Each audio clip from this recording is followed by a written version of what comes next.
Tuan Krian.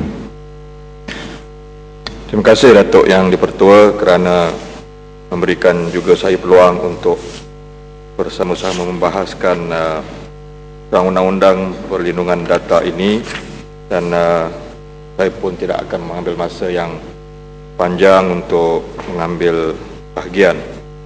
Cuma bagaimana rakan-rakan yang lain, kita secara objektif dan rasional kita boleh bersetuju dengan wujudnya undang-undang ini bagi memberikan perlindungan kepada data peribadi yang semestinya dipelihara, kerana manusia juga sebagaimana makhluk Allah Subhanahu Wa Taala yang lain perlu dijaga integritinya supaya tidak diceroboh dan diperdayakan oleh mana-mana anasir dan unsur-unsur yang boleh memberikan mudarat kepada manusia dan tamadun manusia itu sendiri.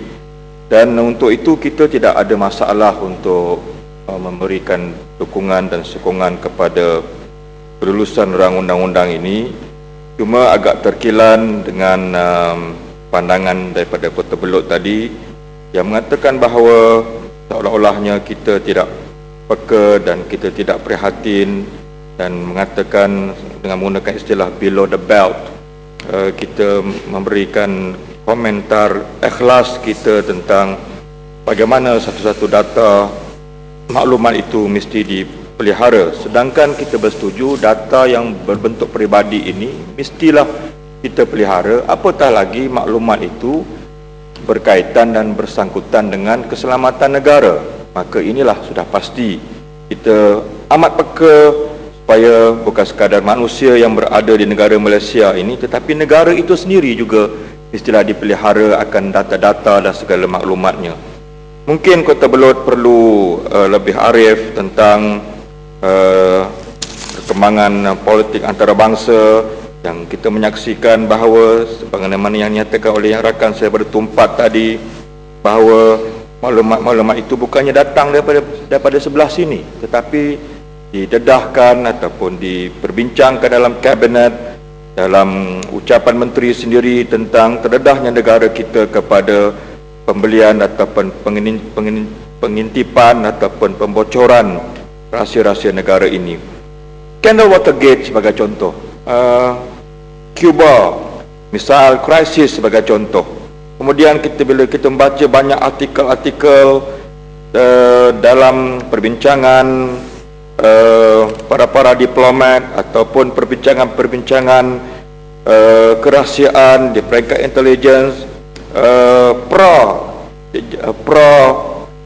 jatuhnya ataupun tumbangnya ataupun robohnya tembok Berlin sebagai contoh. Ini bukan suatu perkara yang asing bagi mana rahsia-rahsia negara itu boleh bocor ataupun boleh terlepas daripada pengetahuan negara-negara yang ingin mendapatkan maklumat-maklumat itu. Maka dengan itu saya mengharapkan supaya perkara ini menjadi perhatian bagi pihak kerajaan dan bukan hanya sekadar isu murahan yang kami tampilkan dalam Dewan Yang Mulia ini sekadar untuk meraih kepentingan politik. Tidak guna kita menang ataupun kita tumpas dalam satu dua pilihan kecil, tetapi negara kita tergadai dalam jangka masa yang panjang. Itu moralnya apa yang kita bangkitkan selama ini.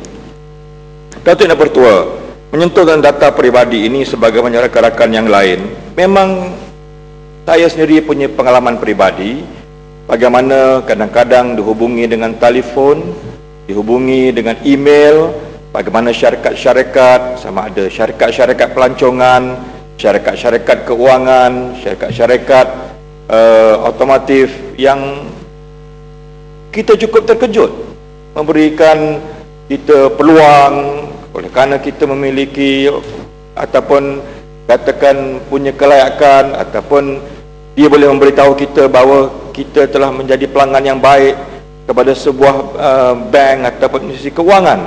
Bagaimana mereka boleh mendapat atau berakses kepada maklumat-maklumat yang seperti ini? Maka dengan itu saya sangat curiga, dibangkitkan juga dengan kinabatangan tentang isu sitos dan seumpamanya, bagaimana kita maklumat kita yang cukup mudah diperolehi oleh mana-mana badan ataupun institusi yang lain ini dengan kita sendiri tidak mengetahuinya, begitu jauh maklumat kita boleh diperolehi oleh mana-mana syarikat ataupun mana-mana institusi. Jadi kita mengharapkan supaya perkara ini dapat diatasi dengan wujudnya rang undang-undang ini. Yang keduanya, cuba kita lihat kepada sebagaimana yang disebut oleh rakan-rakan sebentar tadi tentang maklumat peribadi kita ini, yang seawal dalam sekolah dulu, masa saya lah sekolah rendah dulu, ada kad 001, 002. Itu maklumat data peribadi murid sekolah rendah. Kemudian dia peringkat menengah. Kemudian hari ini bila kita belajar sampai ke peringkat universiti atau lebih tinggi daripada itu, adakah itu juga kita ingin mendapat penjelasan, adakah maklumat seperti ini juga dilindungi kerana prestasi kita, performance kita ataupun kegagalan kita itu juga boleh diakses oleh mana-mana pihak untuk tujuan mungkin untuk mereka menjadikan kita sebagai komoditi mereka, barang pasaran mereka, dan ini juga penting untuk kita perjelaskan. Ini saya sebut di sini kerana bukan menjadi satu rahsia lagi dan bukan menjadi satu isu lagi. Badan-badan mafia antarabangsa sebagai contoh telah menjadikan data peribadi ini sebagai barang dagangan mereka. Mereka boleh jual kepada mana-mana pihak yang mahukan data peribadi kita. Dan demikian juga dalam negara kita, kita melihat kegiatan alung ataupun kegiatan gangsterisme ini telah menjadi semakin penting dan berleluasa, di mana juga dalam aspek-aspek perniagaan yang mereka kemukakan juga mereka ada data maklumat yang mereka dapat tentang peribadi kita. Jadi dengan itu kita mahukan juga suatu penjelasan dari pihak kementerian sejauh mana data-data peribadi yang sepenting ini kita dapat menjaganya demi keselamatan setiap individu rakyat dalam negara kita. Demikian juga satu lagi aspek yang penting dan yang mungkin yang termasuk dalam data peribadi adalah tentang maklumat kesihatan kita. Maklumat kesihatan kita. Perdana Menteri, menteri-menteri kita sebagai ahli parlimen, pegawai tinggi kerajaan dan siapa-siapa juga, data-data peribadi ini adalah merupakan termasuk kesihatan ini juga boleh diakses. Dan kita tidak terkejut satu waktu dulu bila sebuah hospital swasta Pantai Holding dijual kepada syarikat asing.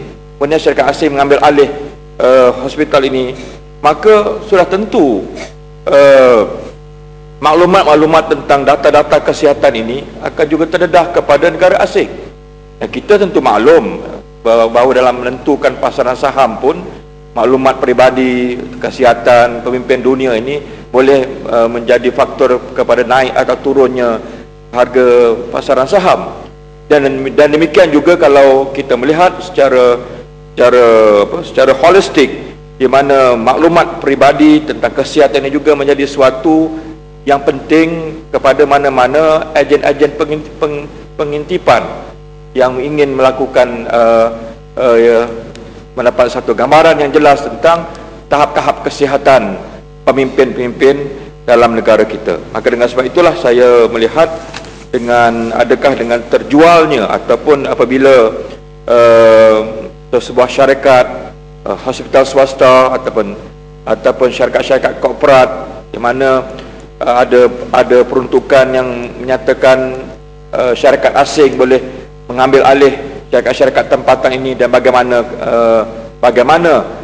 maklumat yang melibatkan tentang data-data ini dijamin untuk tidak dieksploitasi ataupun dapat diakses oleh syarikat-syarikat asing ini. Kemudian bila kita melihat Datuk Yang Bertua tentang